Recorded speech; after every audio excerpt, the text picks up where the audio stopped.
Special thanks to our promotional partners at the American Philatelic Society.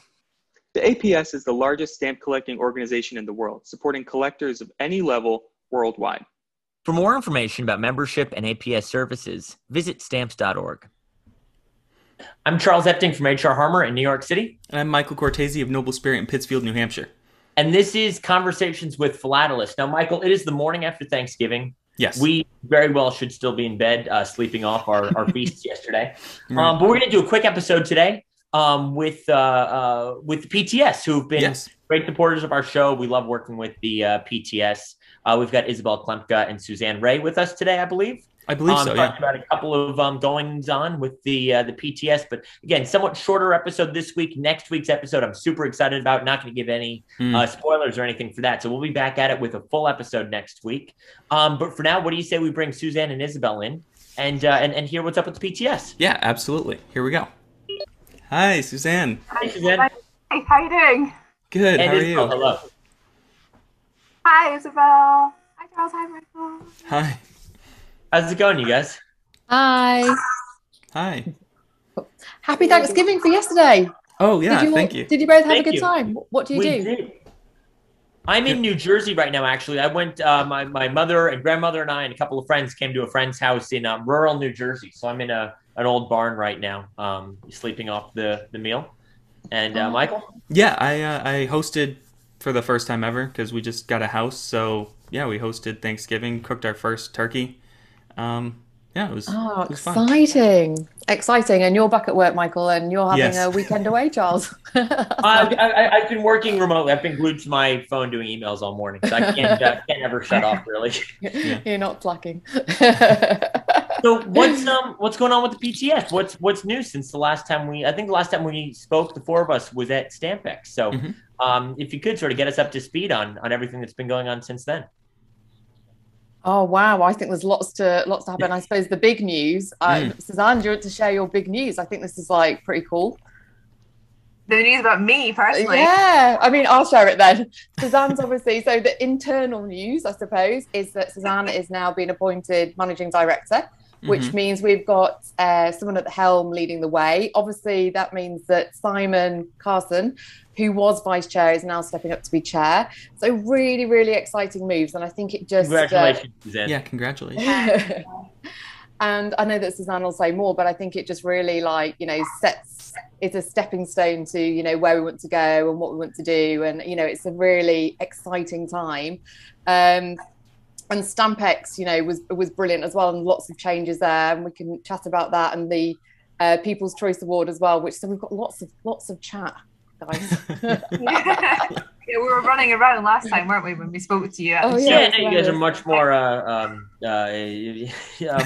much less movement this time. So yeah, but it does feel like we've just still been running around mad the last couple of months in Stampex. Fun. Yeah, it's really exciting time for the PTS in terms of. We've just done so much over the last few years as you know, we've got such a good team with Isobel and with the council that we've got and other members of the team, and it just feels like there's just so much momentum at the moment. I'm looking, I've kind of got a whiteboard behind me with all the things that are going on every month, and it is just full to the brim. And this month, obviously, PTS Awards is taking up a lot of time, and just, well, we'll talk about more about it. We have our AGM next week which you guys as members obviously are more than welcome to join. Any of our members can join us live on Zoom next week, and where we'll share, even more things that are going to be happening in 2022 with our members first, and then we can afterwards to share some good news for 2022 as well.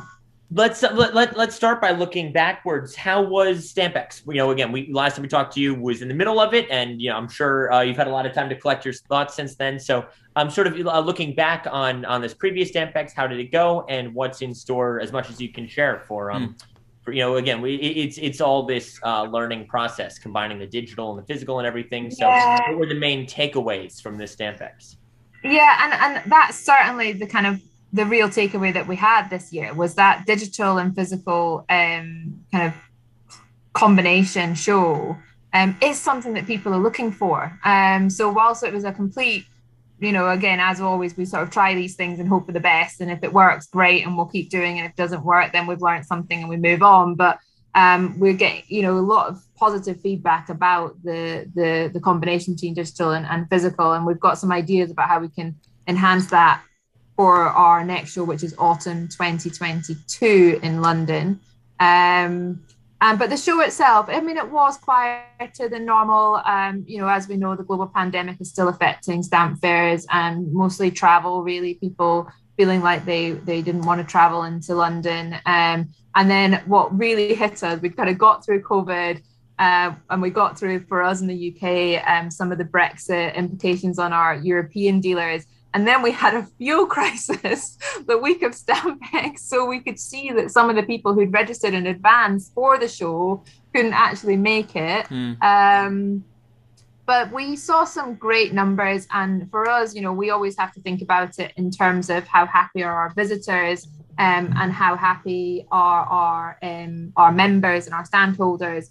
And we have visitors both online and physically this year. And then our members were just delighted. They were just so thrilled to be back in the room, as were the collectors, talking face to face, seeing material live, and lots of good feedback as well about some of the new concepts that you guys saw with the auditorium and the Del Camp Digital Zone.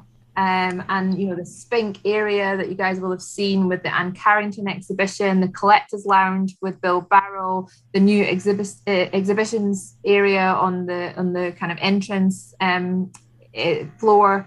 So again, some great feedback, and I don't think there's anything that we did this time that we wouldn't do again next time. It's only just even more ideas. That's what I was going to ask about, was how did some of the things go that were new ideas, the new concepts, like the youth auction and the digital center? How did those turn out? Do you want to talk a little bit about the auditorium? Yeah, so the auditorium was actually really kindly sponsored by Spink, and we had a series of talks in there every single day and used it for different things. So it was really, really well received. We also live streamed all the talks, and then we had them available for the next 30 days after Stampex for the Stampex online pass, which was available to buy, and you could then go and watch the talks at sort of leisure.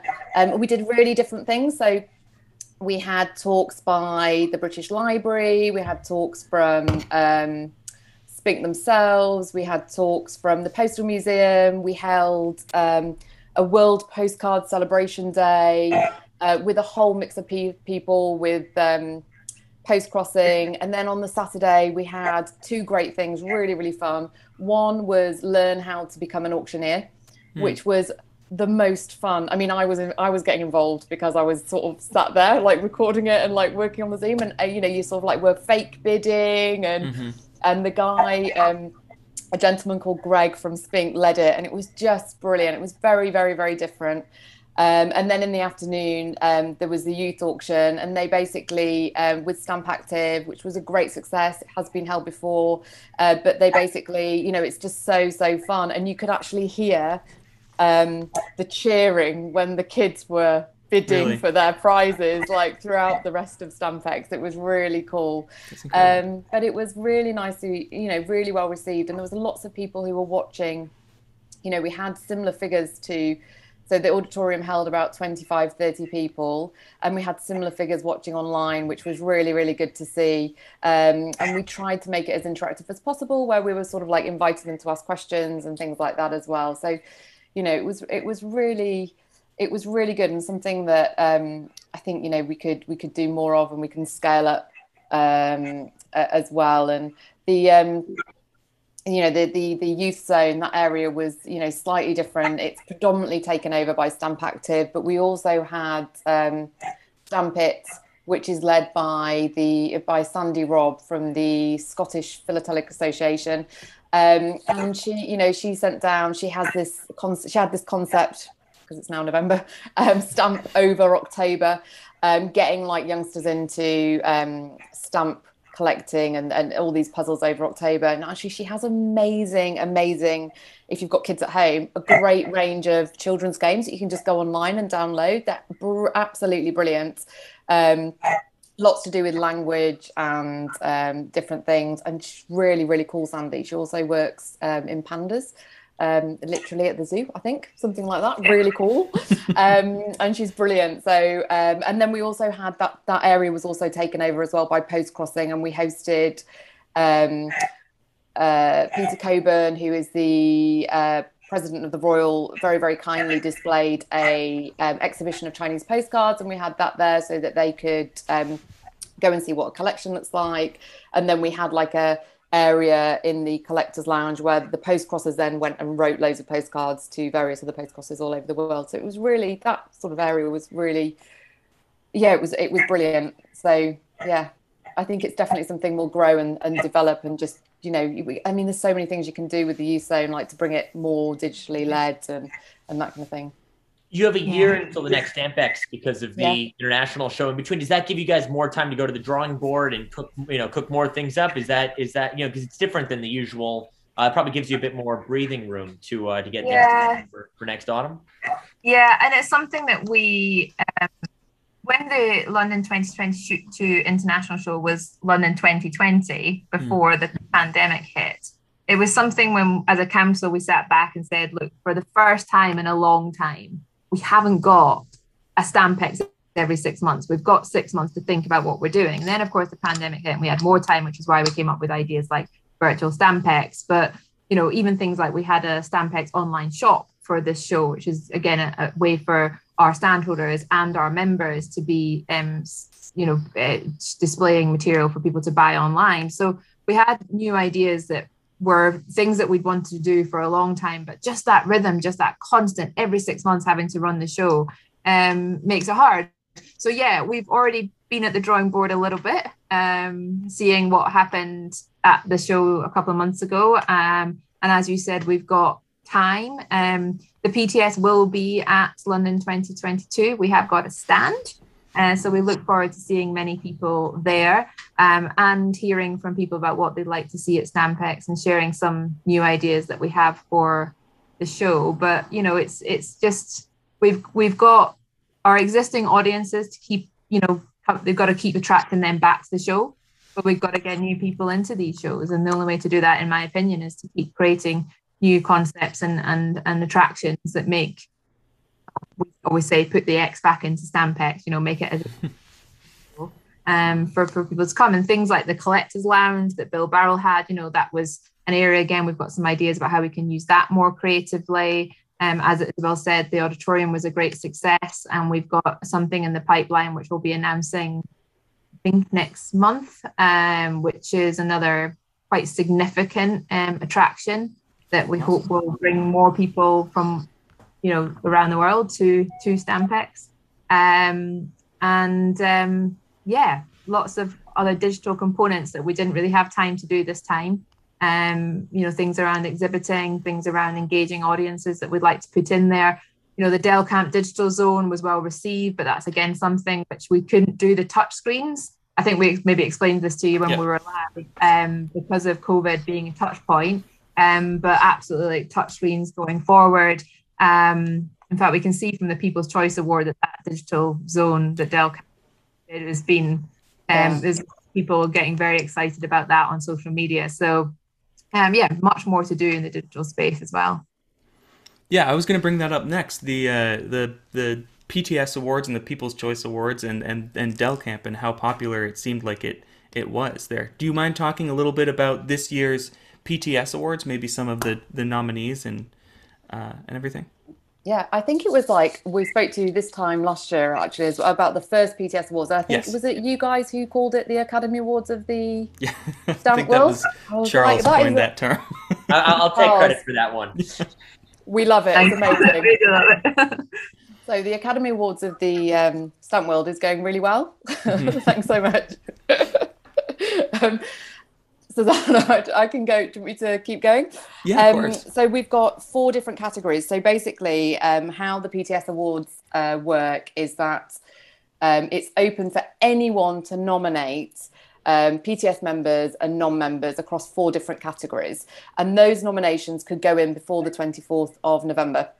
And so anyone around the world could go online and basically, depending on what category, they could nominate whoever, and those all. Then we combined all those nominations, and we've launched the People's Choice Award, which was launched on the 24th, so just a couple of days ago. And that is where people can vote for we've kind of coined it the best of the best. So the best of the best in that category, and have their say who they think should win. So in the meantime, whilst the people are voting, we've also got 3 amazing judges. So we've got Jack Tang from the LPSL, we've got Sandy Robb from Stampit, and James from the Digital Philatelist. And they are currently judging the awards themselves, and they will come together and finalise their decisions on the winners, as well as who will the People's Choice Award be. So it's going to be quite exciting. We'll see who the judges select, and then we'll see who the people select, and it might be the same, it might not. Yeah. But so when is the voting open until for the People's Choice?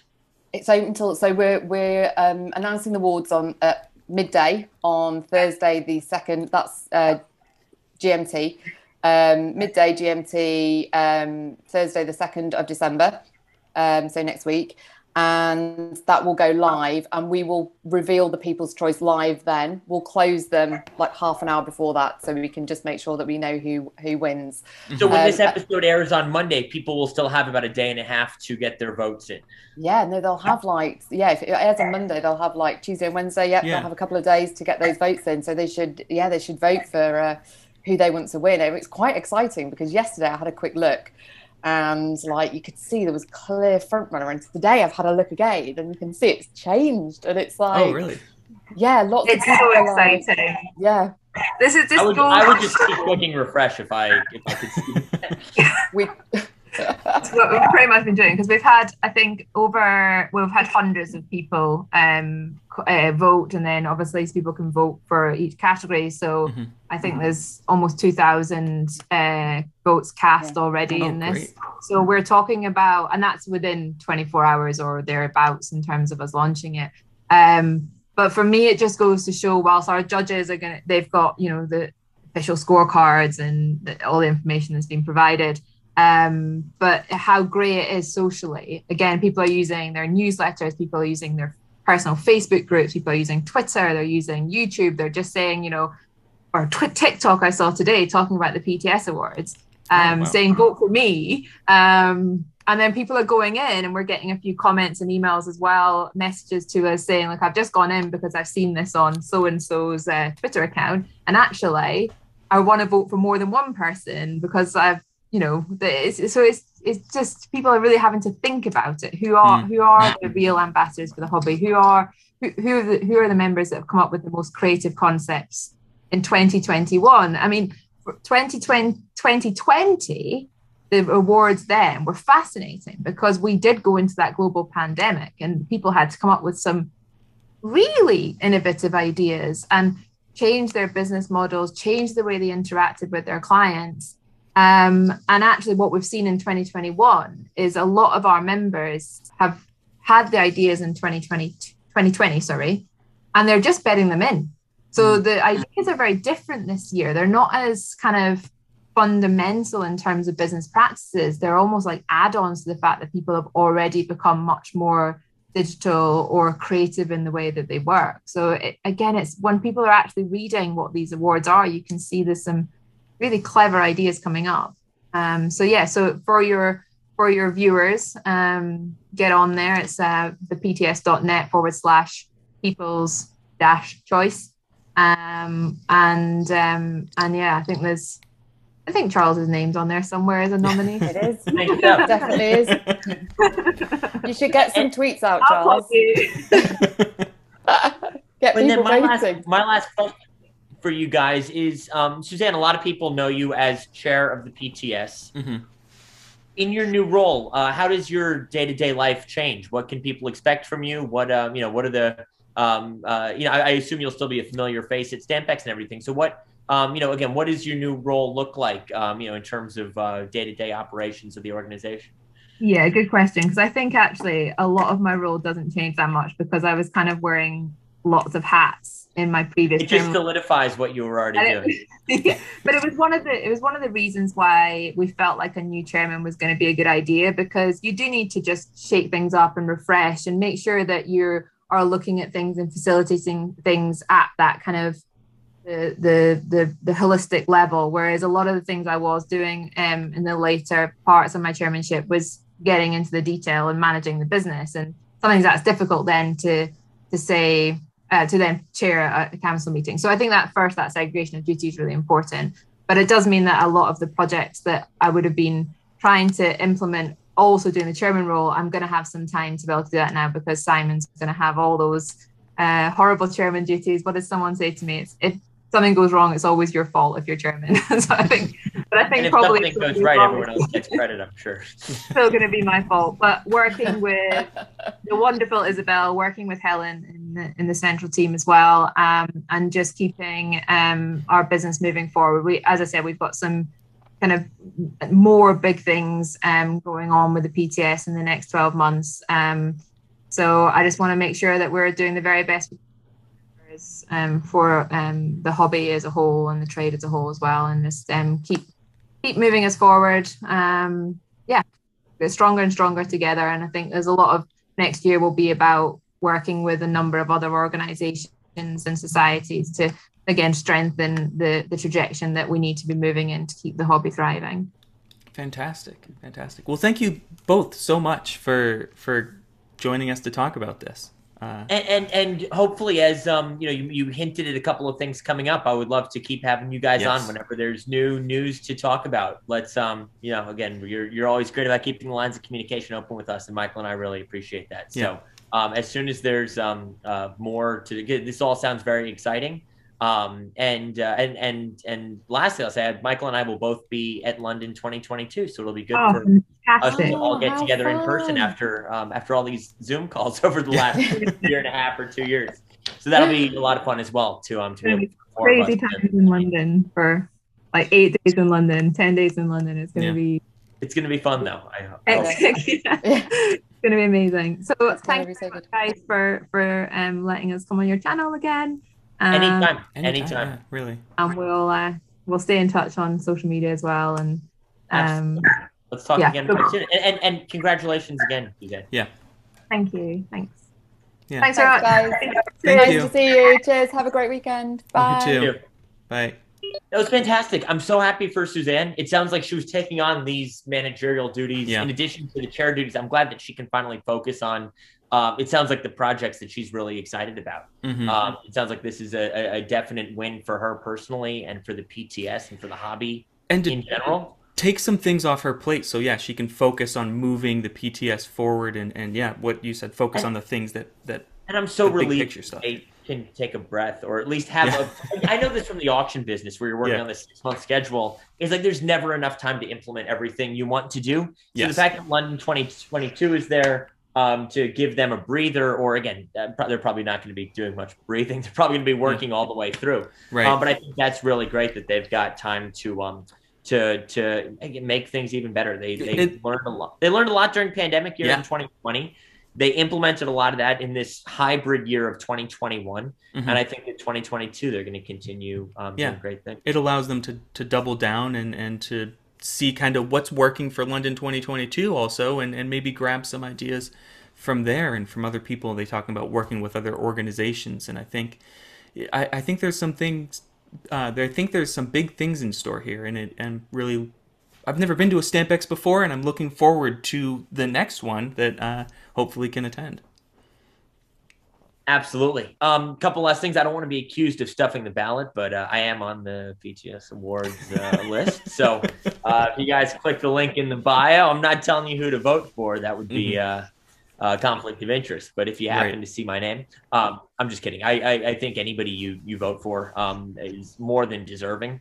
So I'm not gonna tell people to vote for myself, because I think there's a lot of really well qualified candidates for these categories. Great list. It's a tough. You've got some competitors there for yourself, and trust me, I see myself near the bottom of the pack. But but we will put a link for voting, and then I do want to end this episode on a somewhat solemn note. Michael, as you know, Stanley Pillar passed earlier this week. Stanley is one of the last real legends of that generation of stamp dealers. Everyone's got a Stanley story. He was a familiar face at about 15 shows a year. He's been doing this since, I believe, the 60s. One of the last of that generation. A real character, the kind of guy who I feel like only could have made a name for himself in philately. I can't see Stanley existing in any other world but our great hobby.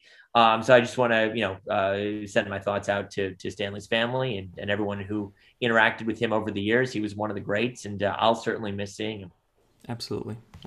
So on that note, Michael, we've got a big episode coming up next week. It involves me driving up to New Hampshire, so I'm very much looking forward to that. I'll see you. It's Friday. I'll see you on Sunday. Yep. I can't wait to share that episode with everybody. But until then, happy belated Thanksgiving, and I'll talk to you real soon. Yeah. See you next time. Sounds good. Bye.